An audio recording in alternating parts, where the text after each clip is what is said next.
through life, constantly distracted, constantly reacting? Are you watching everything around you? Are you watching yourself?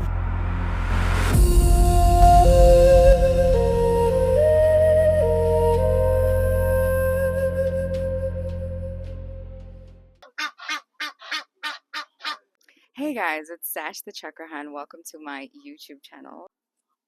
A lot of people think spirituality is love and light. It involves just lighting candles and incense sticks and just having like a certain softness to it. And yes, that's a part of it, but it's certainly not the whole of it. For me, spirituality has really been an experience of sitting with my shadow and being in the discomfort of myself. It's who you are when you're triggered.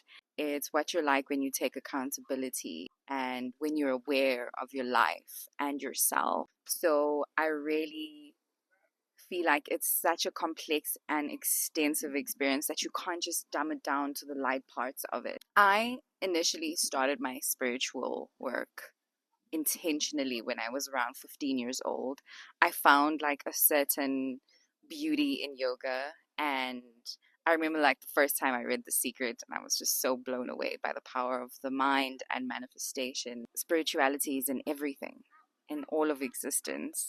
So when I started doing yoga and reading, I started really understanding that, the spirit is one with the mind and the body. And you've got to keep the whole engine running, you've got to keep it all maintained. And that's when you really feel the true essence and divinity of spirituality. I definitely think we've created stereotypes and a stigma around what spirituality should be. I do not think that we focus enough on the true essence of it. And I definitely think like it's way more than just, praying and fasting. And those are wonderful tools.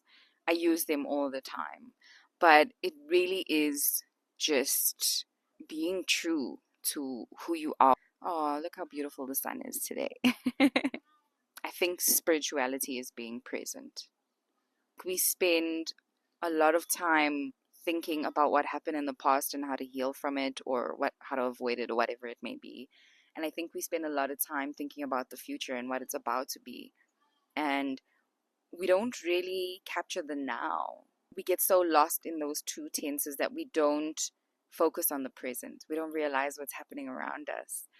I must say, like, being a mom has contributed to a lot of just being present. I've had a lot of like moments in my life where I knew, okay, I'm fixating on the past and fixing it, and I'm fixating on the future and making sure that the past isn't repeated. When you really just stop and breathe and look around and listen, the world is moving, it's rotating, things are happening, people are living their lives, and that's all wonderful.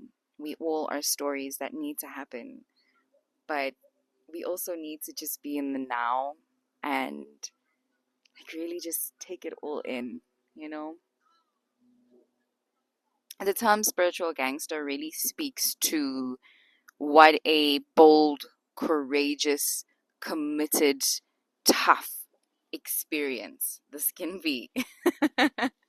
Like, I think anybody is a spiritual gangster if they've really done the work, really been through some stuff. Like, you are a spiritual gangster if you have lived through chaos, if you have survived life completely shattering around you, and you're still here and you're still, committed to yourself. And if you've lost people that you couldn't live without at some point. The term comes from such a tough and intense experience. So for me, a spiritual gangster is having inner peace, not outer rebellion.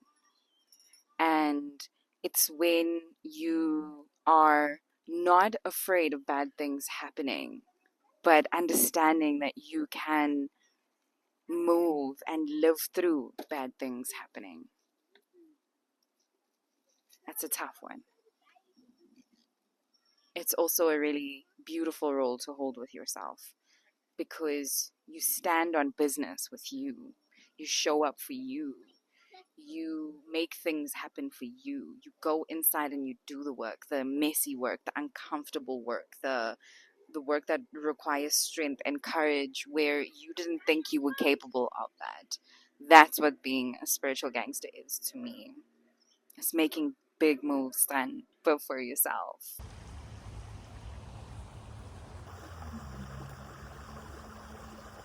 I know it looks ridiculous, right? No, it's not. It's not looking ridiculous. You know what?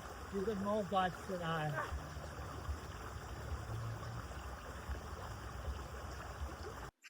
What a great day at the park.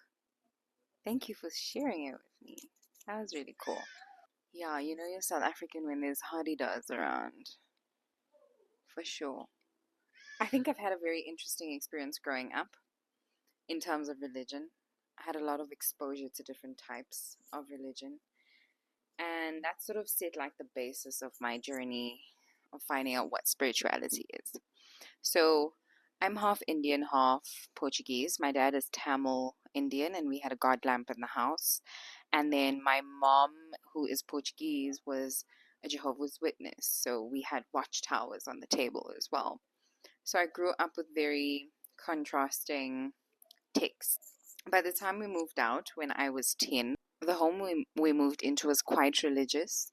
So we also had a God lamp in the house. We went to temple, and that was the first time I read the Bhagavad Gita. That was beautiful. You know, I got to really understand where a lot of the traditions come from and why we have them. And during that journey, the household converted to Baptist Christian. And that was cool because when I met Jesus, that was a whole different love story. Um, so by the time I had reconnected with my mom, she was remarried and converted to Islam. So she is Muslim now. And by that time, I just started appreciating all the text that I've been blessed with, whether it be the Bhagavad Gita, whether it be the Quran, whether it be Eckhart Tolle or Robin Sharma, whoever it may be. We've been blessed with such great texts. And religion, I think, is a great way to help you connect to God and to the higher power. And when it comes to spirituality, that is an experience you have with yourself. So, after reading all these texts and being exposed to so much knowledge about religion, I had then been introduced to my ego. And I spent quite a number of years with my ego, just enjoying life, really. Until I got to a point where I just had to kill it. Like, just had to go. until, until I realized that you cannot kill your ego. You can have ego deaths, yes, but like, how do you kill your ego? Your ego is there for you to acknowledge it. Sometimes you need your ego, gotta remind these fools. Just let the ego observe, you know? So when I got to that point, I really started feeling comfortable with myself because it was difficult to identify. It really was, coming from a home like that with so many different spaces that I had put myself in. So by the time I had an existential crisis and my entire life was collapsing because of the intense shadow work I was doing, I asked myself, who am I? Like, who am I when no one's looking?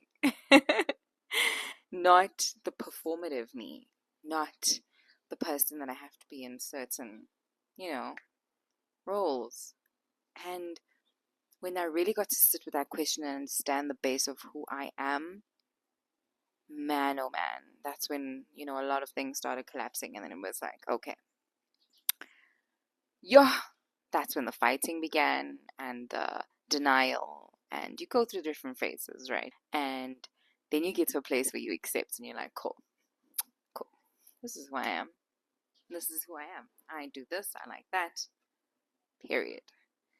This is who I am. And that was that. When that happened, I started noticing that with the accepting, there was no or not much reacting. And if there was a reaction, it was just, you know, okay, what is this? What is coming up? What wound is this? And when you react less, it's like, okay, there's time to really move things inward. You start to realize that you are not your thoughts. You're just there to observe your thoughts. You are not your thoughts. And you become less reactive and you realize that you have a choice. And then when that hits you, like, oh, I have a choice. Like, this is who I choose to be. This is the choice I'm making for me. When you start speaking like that, I think it's a very uncomfortable but honest space. And when you're being that real with you, you're getting to know yourself. And I think that's the first step to spirituality. The rest will all be shown to you.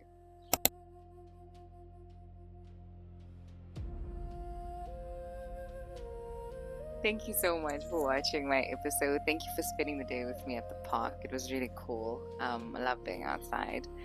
And if this video really resonates with you and you enjoyed it, please like, comment, and subscribe. I have so much more coming.